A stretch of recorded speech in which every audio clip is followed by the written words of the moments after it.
Frustrated that you are required to teach innovative lessons but don't have the materials to do so? While it does take some thoughtful prep work from the beginning, grant writing is an amazing opportunity to take advantage of as a STEM teacher and gather the materials that you are hoping to use in your classroom with your students. When it comes to grant writing, you want to be strategic in the type of materials that you are writing a grant for and the longevity of that tool and how it's going to impact not just one set of students, but students for many years to come. In this episode, I'll be sharing with you a STEM teacher's success when writing a grant for $1,000 and the things that she did to prepare for this opportunity.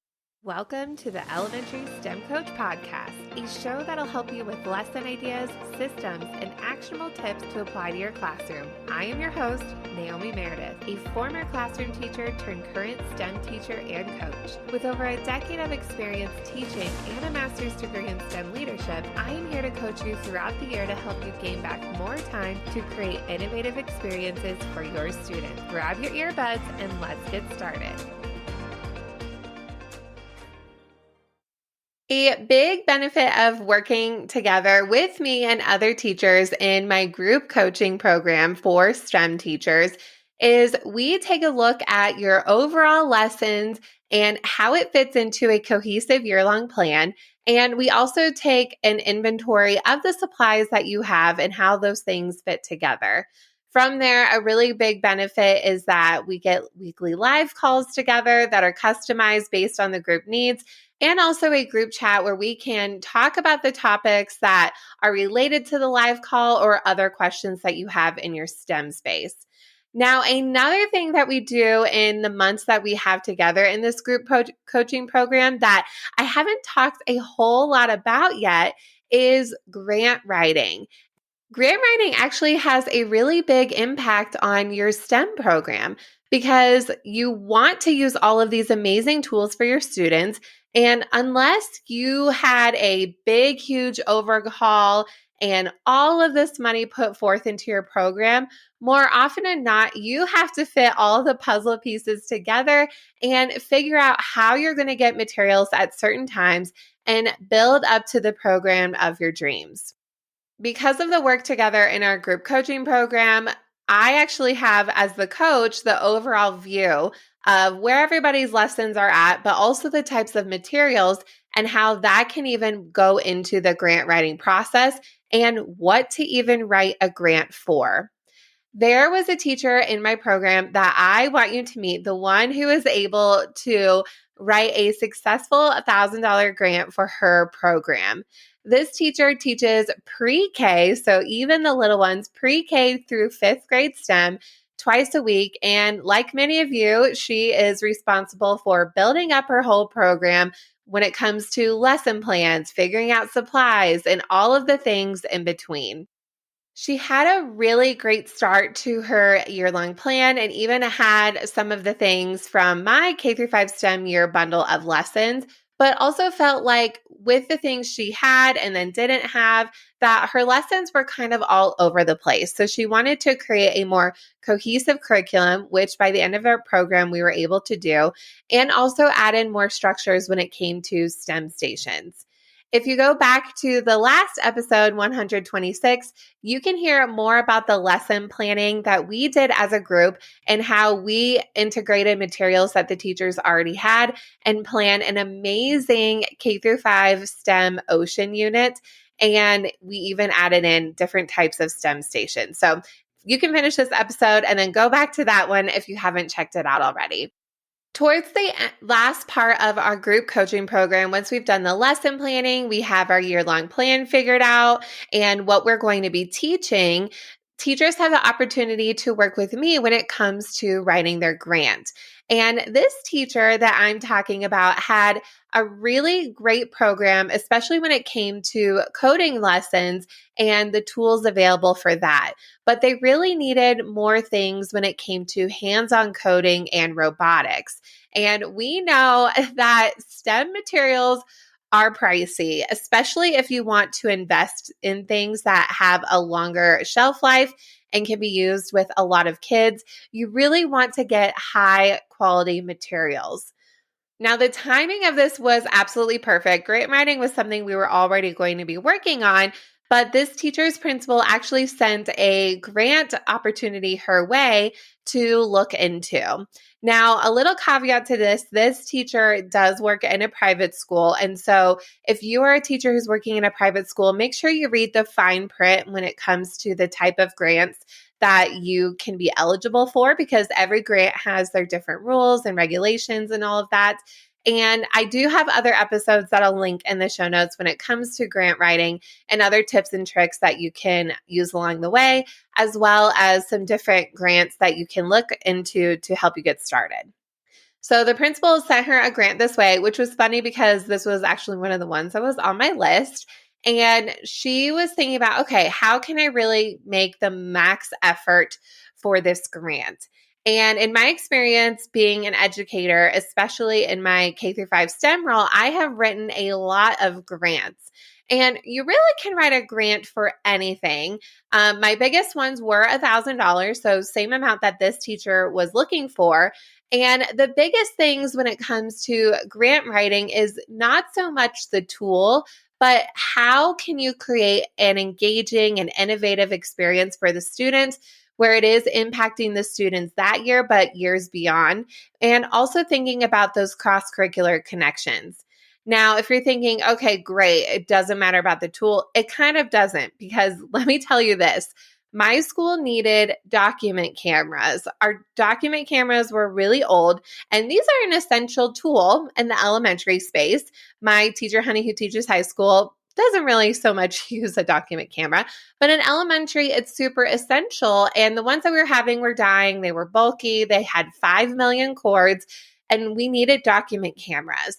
Well, honestly, when you talk about it, it doesn't really sound like that innovative of a tool. However, the way that I wrote that grant, I was actually able to get all brand new document cameras to outfit our whole school just by the way that I wrote that grant. So that is one of many that I did in my experience. So really, it's just how you word things and put it all together. When it came down to it with recommendations and looking at her year-long plan and things that would benefit her program, even based on the supplies that she had and didn't have, we decided on writing a grant for coding and hands-on materials like robots. The coding materials were things that she could use in STEM stations, which was a big thing that this teacher wanted to do in her year-long plan anyway. And with those STEM stations, you don't have to figure out every single little thing and create it from scratch. There are a lot of great tools out there that lend themselves to STEM stations. So we figured out a couple things that would work really well for STEM stations. And even if students use them repeatedly over the years, this program actually had different apps where students can progress in different levels. So that was super great. And again, hands-on. And then we also added in some robots so she could build up her collection from there.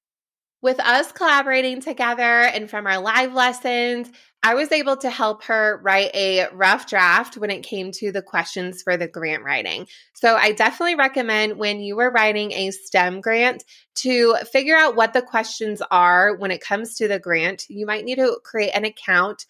They're always free to create your account. So create your account, figure out the questions, and then type those out on a document on the side. So when you get to filling out the actual application, you can just copy and paste. I actually was writing a couple grants for something else this morning, and I did the same exact thing. Because a lot of times when it comes to these grants, you can't see ahead what the questions are, or sometimes you can't, like while you're filling it out, like you can't go forwards and backwards. And then sometimes with the grants, it won't save your progress. So if you make an account, see the questions, type up your answers. This can also help you with spell check and everything. The couple grants that I was writing today, had a word limit. So I was really limited to a specific amount of words to get all of the information in there. So that is something that we did. Me and this teacher worked together. She added in her own story, which is also really important when you're writing any kind of grant.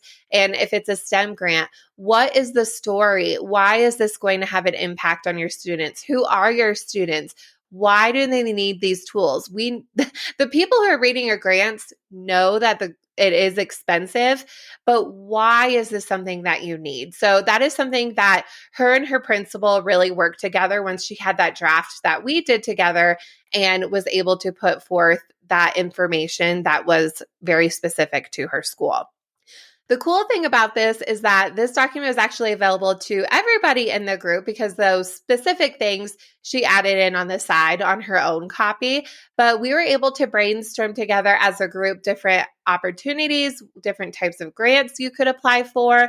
What are those limits to the type of grants? What are certain materials that would work well? And what are different lesson plans you could plan forward to? There are tons of grants out there. I recommend going even for those smaller grants. You have a better opportunity when it comes to getting those materials, but also be really thoughtful with those things that you were hoping to get. With our time together in our group, this teacher was able to write her first $1,000 grant for these STEM supplies and turn it in way ahead of the timeline. We are hoping to hear back, but the process was so fun and collaborative and really no stress at all because we were able to bounce off and talk about ideas together. If this is an area that you definitely need support in, and also when it comes to thinking through your year of lessons, having somebody having that overall picture of what your year can look like, and also taking a deep dive into your supplies and what would work well for lessons, but also what could work ahead in the future, I have a few spots available in my STEM into Fall group coaching program. The spots are limited, but we have a great time together as we meet for a course of a few months to really help you feel successful in your space and also have that community support that you have always been hoping for in this STEM role. I invite you into this program and would love to work with you. And you can find the information in the show notes or go directly to naomimeredith.com/STEM into fall. Thank you so much for listening to today's episode of the Elementary STEM Coach Podcast. I would love to connect with you over on Instagram at @NaomiMeredith_ or send me an email to elementarystemcoachpodcast@gmail.com. Also, make sure to check out my website, naomimeredith.com, to see all the show notes from today's episode and shop my K-5 STEM resources. Any questions you have, needs for resources, or ideas for episodes, get in touch. I'll talk to you soon.